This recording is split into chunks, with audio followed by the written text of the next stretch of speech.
I have more cool deck profiles for everybody. I don't know what else to really say about half of these, other than, yeah, these are interesting, I guess. So the first list I have up for you guys, I believe that this is the Phantom Knight Orcust list. This was Patrick Adams. He went 4-0 with this at his event, which is actually astonishing. I know a lot of players out there trying to innovate this deck, find some sort of ground to step on, and actually, I think we might have fixed some of the consistency issues with this deck. Do keep in mind that this deck is really just the master of consistency issues. We have so many stars in Orcust Nightmare, it hurts. So, Patrick Adams' 4-0 list. So we have triple copies of Ash Blossom and Joyous Spring, 2 copies of Mothman. The additional thing that we're going to go for here is the draw 1, discard 1. The main thing that you care about here is using this to set up your Orcust combo. I guess to a lesser degree setting up the mini Sub-Knight, or the mini Phantom Knight engine as well. But at the end of the day, I don't think that particularly matters all the much setting up the Phantom Knight engine. The Orcust engine is going to be your primary. We also have 1 Nessie, 1 Jackalope, and the 1 Tsuchinoko. Poor Danger Engine being restricted this hard, but it makes sense.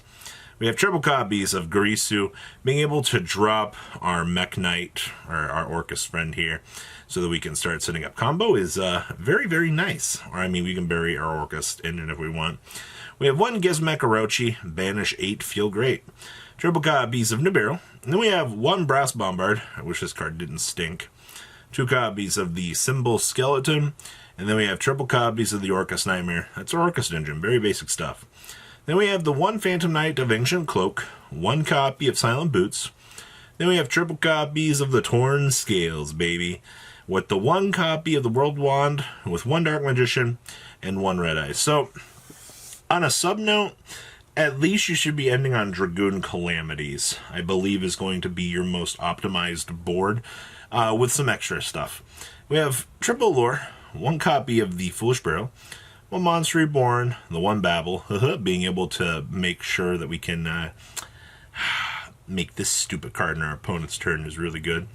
2 copies of our Draw Engine, Orchestrator Return, 1 Red Ice Fusion, with 1 Rhoda, and 1 copy of the Rank Up Magic Quick Launch to make the VFD during the opponent's turn.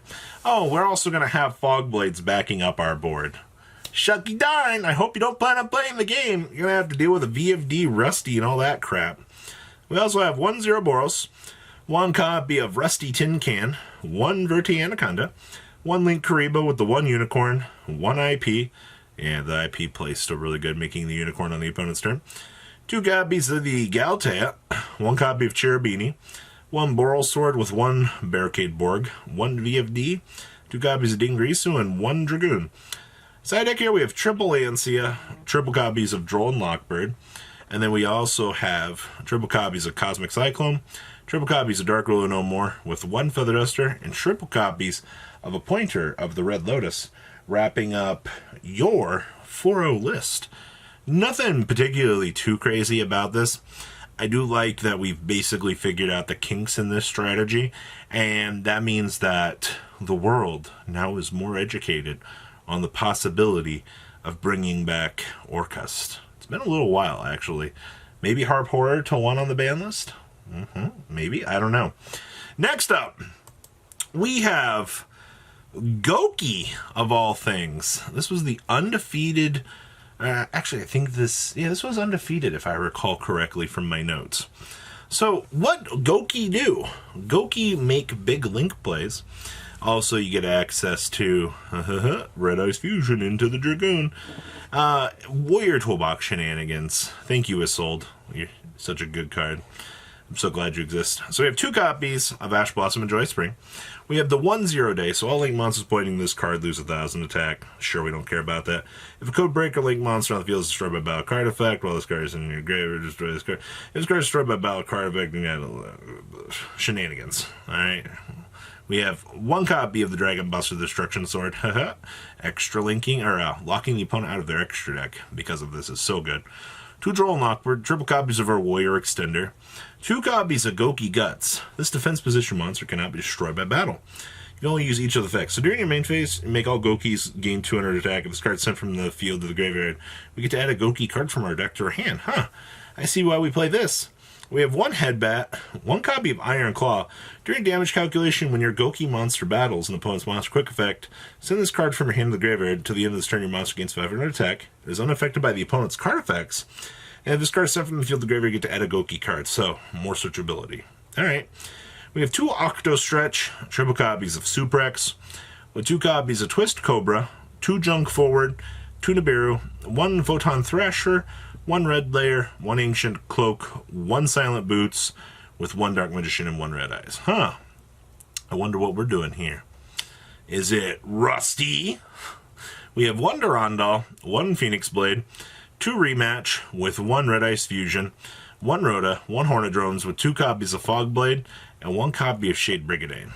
Down here in the extra deck, we have the 1 Union Carrier, 1 Rusty Tin Can, 1 copy of Verte, Link Karibo, 1 Link Cross, 1 Unicorn, 1 Phoenix, 2 copies of Isolde, 1 copy of the Virus Swordsman, so it's 2 effect monsters. When this card spells summon, if it is co-linked, we get to bring out the 0 Day from our deck, so that's why we're actually playing this. It's the additional extender for this guy. Alright, so that's very important. During the end phase, if this card sends the guy because it was destroyed while in prison, blah, blah, blah, we don't care, extender.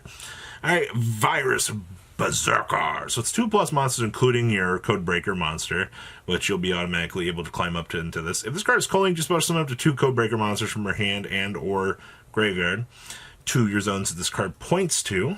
Huh. So we get to revive a Virus Swordsman and our 0 Day. That's pretty good. That's all we care about here. We can destroy spell and trap cards your opponent controls up to the number of linked Codebreaker monsters on the field. Easy, sure. We have 1 Apollosa, 1 Access Code, 1 Dweller, and 1 Dark Dragoon.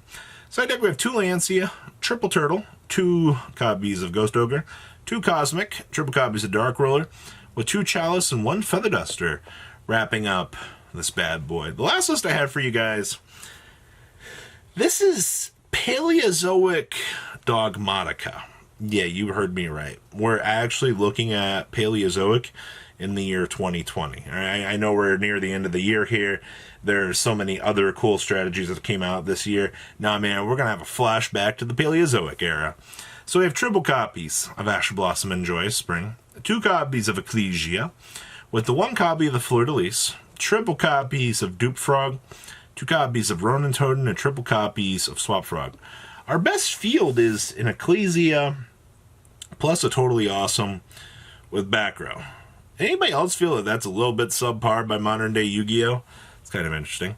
We have triple copies of Nadir Servant, triple copies of Pot of Desires, 2 copies of Dogmatika Punishment, 2 copies of Ice Dragon's Prison, triple copies of Infinite Permanence, triple copies of Paleozoic Candina, with triple copies of Dynamiskis, 1 Marilla, triple copies of Olenoides, and triple copies of Solemn Strike Machine.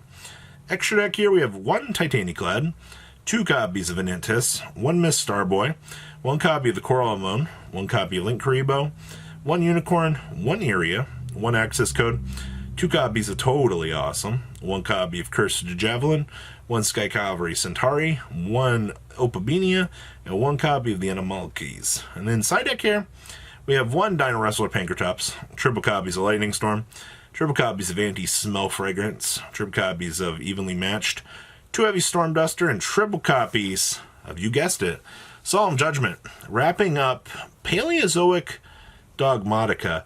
How well... I was actually intrigued when I had this list sent to me. I was like, really? Paleozoic Dogmatika is actually performing? And yeah, it's just your standard set strategy with a Totally Awesome built in for negate, where, I mean, you get a sub-engine off of the Ecclesia with a possible extra deck pop off of the Anantis. So, it's not bad, I guess. So you just have the Ecclesia search the punishment, the Titaniclad search the Fleur de Lis, and you're in the game. So what do you guys think about these decks? Please, leave a comment down below, tell me what you guys think. I look forward to hearing about what you guys think about these. Nothing particularly too crazy, but nonetheless very interesting.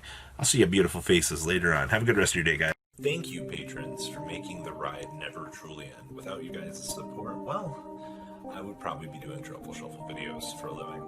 Guys, please check out VanCole40 for all of your Cardfight Vanguard content brought to you by MCole40. And if you are looking to pick up singles, check out mcolegames.com for your trading card game needs. Thanks for watching, everybody.